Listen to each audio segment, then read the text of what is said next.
Qualifier 1, RCB taking on Gujarat Titans, ధర్మశాలలో match. నా వీళ్ళే టాప్ 2 సైడ్స్, బ్యాటింగ్ పరంగా చూసుకున్నా, బౌలింగ్ పరంగా చూసుకున్నా వీళ్ళే the best sides in the league phase ఇప్పటిదాకా ఈ సీజన్లో. I think it's fitting that వీళ్ళు క్వాలిఫైర్ 1 ఆడుతున్నారు. మరి వీళ్ళే ఫైనల్స్ కూడా ఆడతారా? ఎవరు గెలిచి ఫైనల్స్కి వెళ్ళే అవకాశం ఉంది? ఎవరు ఇక్కడ ధర్మశాలలో ఆడడం కాస్త ఇబ్బందికరంగా ఫీల్ అవ్వచ్చు? ఏ ప్లేయర్స్, ఏ మ్యాచ్అప్స్ ఏంటి కీ అవబోతున్నాయి ఈ క్వాలిఫైర్ 1లో అన్నిటి గురించి మాట్లాడుకుందాం. Let's get started. Welcome to stump tales. నా పేరు కౌశిక్. ధర్మశాలలో క్వాలిఫైర్ 1 జరుగుతోంది. ధర్మశాలలో ఎవరైతే క్వాలిఫైర్ 1 గెలుస్తారో వాళ్ళు స్ట్రైట్గా అహ్మదాబాద్కి వెళ్ళిపోవచ్చు ఫైనల్స్కి ఆడడానికి. ఎవరైతే ధర్మశాలలో క్వాలిఫైర్ 1 ఓడిపోతారో వాళ్ళకి అహ్మదాబాద్ వెళ్ళడానికి కొంచెం మార్గం కష్టం. ఎందుకంటే ఫస్ట్ ఆఫ్ ఆల్ ధర్మశాల నుంచి న్యూ చండీగఢ్ వెళ్ళాలి, అక్కడ క్వాలిఫైర్ 2 గెలవాలి. అది గెలిచిన తర్వాత మళ్ళీ అహ్మదాబాద్కి ట్రావెల్ చేయాలి. సో లాట్ ఆఫ్ ట్రావెలింగ్, ఒకే రోజు గ్యాప్ ఉంటుంది between qualifier 2 and the final. So ఐడియల్గా ఎవరైనా సరే క్వాలిఫైర్ 1 గెలిచి ఫైనల్కి వెళ్ళిపోవాలి, రెస్ట్ తీసుకొని ఉండాలి, ఇనఫ్ బాడీకి రెస్ట్ దొరకాలి, 2-3 ప్రాక్టీస్ సెషన్లు అవ్వాలని కోరుకుంటారు అహ్మదాబాద్లో. So that's what is at stake. Of course ఈ మ్యాచ్లో best sides in the league phase without a shadow of doubt RCB and Gujarat Titans.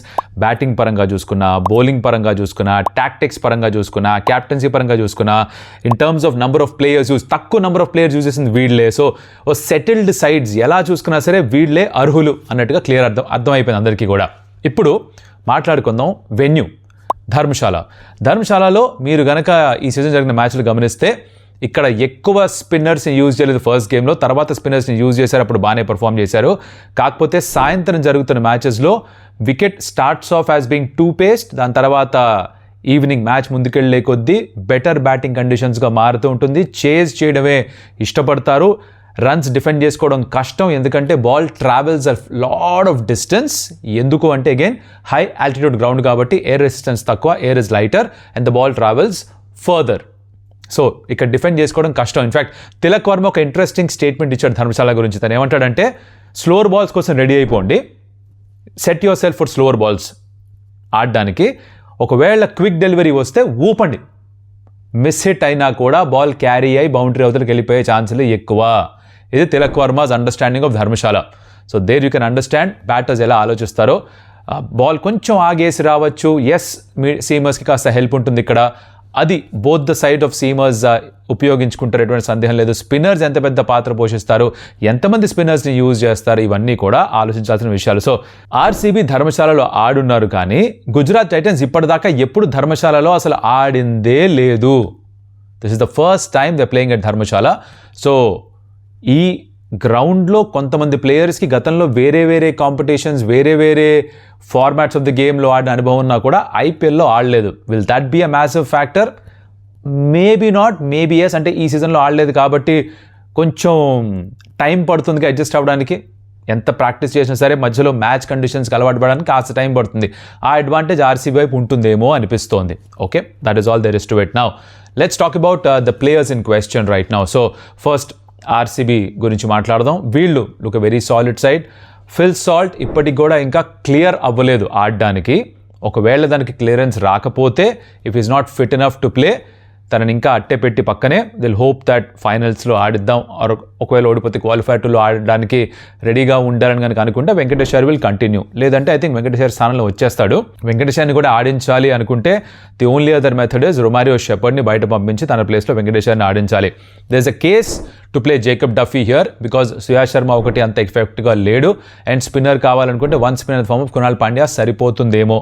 తన బ్యాట్తో కూడా రన్స్ కాంట్రిబ్యూట్ చేస్తాడు కాబట్టి Suyash he's not been that great as far as bowling form is concern, as far as wicket taking ability is concern. So ఒకే స్పిన్నర్ని ఆడించాలనుకుంటే ఈ పని చేయొచ్చు, అండ్ తన స్థానంలో జేకబ్ డఫీని ఆడించే అవకాశం ఉంటుంది. అఫ్కోర్స్ మీరు impact sub, you have to play around with all of that. This otherwise మిగతా sorted. The batting order is sorted, the bowling is sorted, everything is sorted for them. Gujarat Titans విషయానికి వస్తే ఏంటి, వీళ్ళు కూడా ఎవ్రీథింగ్ లుక్ సార్టెడ్. వీళ్ళకున్న ఒకే ఒక్క thought ఏంటంటే ఎవరిని ఆడించాలి, అది ప్రసిద్ధ్ కృష్ణని ఆడించాలా లేకపోతే ఎవరైనా స్పిన్నర్ని ఆడించాలా, Sai Kishore, Manav Suthar. I think they'll go towards Prasidh Krishna because the conditions favor fast bowlers more than the spinners. Ball కాస్త మూవ్ అవుతుంది, Prasidh does really well. So I think తన వైపే వెళ్తారని అనుకుంటున్నా. అగైన్ ఒక స్పిన్నర్ కావాలి అనుకుంటే you have Rashid Khan in your lineup. ఇంకా స్పిన్ కావాలనుకుంటే వాషింగ్టన్ సుందర్ ఉన్నాడు. అయినో తనతో ఎక్కువ బౌలింగ్ చేయించలేదు కానీ తను ఉన్నాడు ఆఫ్ బ్రేక్స్ వేయడానికి, ఆఫ్ స్పిన్ వేయడానికి. So this is what is I think GT's approach should be. Prasidh కృష్ణని ఆడించాలి ఇంపాక్ట్ సబ్గా. ఓకే, ఇవి ప్లేయింగ్ 11/12 గురించి మాట్లాడుకోవడం. నౌ కీ ప్లేయర్స్ ఎవరు అవుతారు?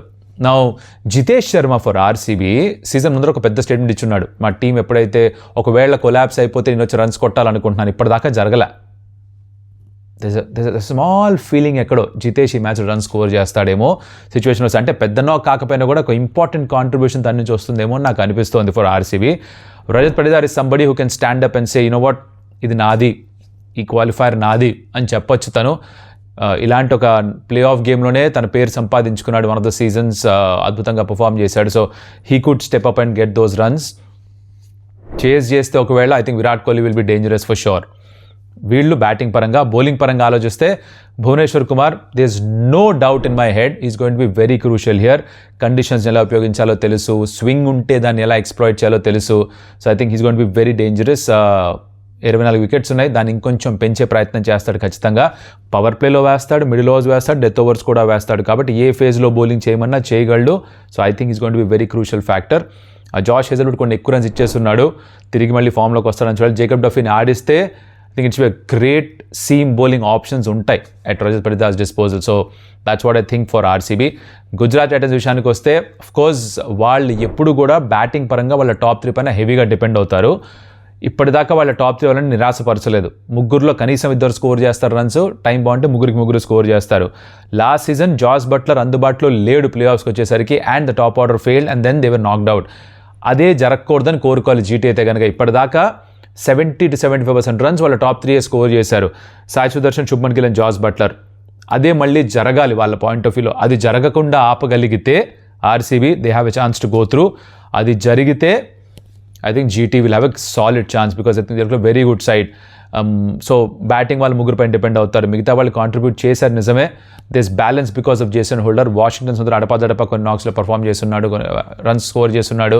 నిశాంత్ సింధుని ట్రై చేస్తున్నారు, తను ఎక్కువ రన్స్ స్కోర్ చేయట్లేదు. సో ఇది వాళ్ళ బ్యాటింగ్. బౌలింగ్ విషయానికి వస్తే I think it's a great bowling attack again. Mohammed Siraj కావచ్చు, కగిసో రబాడా కావచ్చు, Jason Holder is the linchpin ఈ టీంలో. తన చుట్టూవే మొత్తం తిరుగుతుంది, తనే బ్యాలెన్స్ యాడ్ చేసింది. ఎప్పుడైతే గ్లెన్ ఫిలిప్స్ స్థానంలో వచ్చాడో అప్పటి నుంచి ఈ జీటీ రూపురేఖలు మారిపోయాయి. So it's going to be very important. ఈ మోస్ట్ ఇంపార్టెంట్ ఎవరవుతారు నా ఉద్దేశంలో, పవర్ ప్లేలో వాళ్ళు టార్గెట్ చేసేది విరాట్ కోహ్లీని కాబట్టి, ఎర్లీ వికెట్ తీసుకోవాలనుకుంటారు కాబట్టి I think Rabada is going to be crucial. He's bowling bullets at 150 and Miyabhai against his former team RCB. You have to see ఎట్లా పర్ఫామ్ చేస్తాడో. అడిషనల్ మోటివేషన్ ఉంటుంది to well against your ex team, ఖచ్చితంగా ఉంటుంది. Is a point to prove in all of that. So అది సిరాజ్ ఫేవర్లోకి వస్తుందో లేదో చూడాలి. So that's what is at stake ఈ గేమ్లో. ఇందాక చెప్పినట్టుగా గెలిచిన వాళ్ళు డైరెక్ట్గా ఫైనల్కి వెళ్ళిపోతారు. ఎక్స్ట్రా డేస్ రెస్ట్ కూడా దొరుకుతుంది. 31st ఫైనల్ జరగబోతుంది. సో 4 రోజులు రెస్ట్ కూడా దొరుకుతుంది. ట్రావెల్ చేసి రికవర్ కూడా అవ్వచ్చు. ఓడిపోయిన వాళ్ళు they have to fly to new Chandigarh, qualifier to ఆడాలి, మళ్ళీ అక్కడి నుంచి ఫ్లైట్ తీసుకొని అహ్మదాబాద్కి రావాలి. ఒకే రోజు గ్యాప్ ఉంటుంది. So not enough time to rest, recuperate, rejuvenate, practice and all of that. So అందుకనే ఇది గెలవడం చాలా important. As you have an extra opportunity top 2లో ఉన్నందుకు, but I think you ideally want to win. చూద్దాం ఏం జరుగుతుందో. నా ఇది ప్రివ్యూ కాబట్టి దీంట్లో మన అమెరాన్ quiet performer of the match ఎవరో మాట్లాడుకోవట్లేదు. We will definitely talk about it as the match completes. And దాని గురించి మళ్ళీ మాట్లాడుకుందాం. By the way head to head చూస్తే కనుక 4 ఈచ్, 2 సైడ్స్ కూడా నథింగ్ టు చూస్ ఫ్రమ్. ఐడియల్గా RCB would want to go to Ahmedabad, play the final there and not want GT at Ahmedabad because అహ్మదాబాద్లో GT are bomb. They are fabulous, right? GT కూడా అదే కోరుకుంటారు. అహ్మదాబాద్ కనుక వెళ్ళగలిగితే అరే కప్పు కొట్టే ఛాన్స్ మన దగ్గర ఉందిరా అని గట్టిగా ఫీల్ అవుతారు. Because there are hot winning streak at Ahmedabad. ఎలా గెలవాలో తెలుసు, కండిషన్స్ ఎలా ఉపయోగించుకోవాలో తెలుసు. ఎస్ క్వాలిఫైయర్స్కి న్యూట్రల్ పిచ్చెస్ తయారు చేసే ప్రయత్నం చేస్తారు, ఎవరికి ఒక వాళ్ళ ఫేవర్లో ఉండేటట్టుగా ఉండదు. బట్ అగైన్ ఈ పిచ్ ధర్మశాల ఏదైతే ఉందో this will help the సీమర్స్ initially. Ball కాస్త మూవ్ అవుతుంది, బట్ అగైన్ బాల్ ట్రావెల్ కూడా అవుతుంది. సో రన్స్ ఎక్స్పెక్ట్ చేయాలి, ఫాస్ట్ బౌలర్స్ నుంచి వికెట్స్ ఎక్స్పెక్ట్ చేయాలి. స్పిన్నర్స్ వేస్తే ఇంపాక్ట్ క్రియేట్ చేస్తారు లేదా, don't look to you know give less runs, look to take wickets అన్న మంత్రం ఉంటే బాగుంటుంది అనుకుంటున్నా. చూద్దాం ఏం జరుగుతుంది. With the best team win. ఎవరి వైపు బ్యాలెన్స్ ఉంది I don't think you can call out at this point of time. 50-50 ఎవరైనా గెలవచ్చు. It's about who wins the toss. I think chasing team గెలిచే అవకాశాలు ఎక్కువ. దట్స్ అ ఫ్యాక్ట్ ఈ గ్రౌండ్లో. అండ్ ఆల్సో ఆ power play depending on which bowling unit does better, ఎక్కువ wickets తీసుకుంటే వాళ్ళ టీం గెలిచే అవకాశం ఎక్కువ ఉంటుంది. ఎవరు అనుకుంటున్నారు you can let me in the comments. And enjoy this qualifier 1. 4 మ్యాచ్లు ఉన్నాయి సీజన్లో. 4 ఎంజాయ్ చేయండి. నెగిటివిటీ పక్కన పెట్టేసేయండి, టాక్సిసిటీ పక్కన పెట్టేసేయండి. Enjoy the cricket for what it is and have fun. మళ్ళీ మాట్లాడదాం ఈ మ్యాచ్ గురించి ఇన్ ద రివ్యూ. అప్పటిదాకా thank you for watching this video. Like the video, share it your friends, subscribe to some tales. మరొకటి మళ్ళీ కలుస్తా. అప్పటిదాకా సెలవు. Adios Amigos.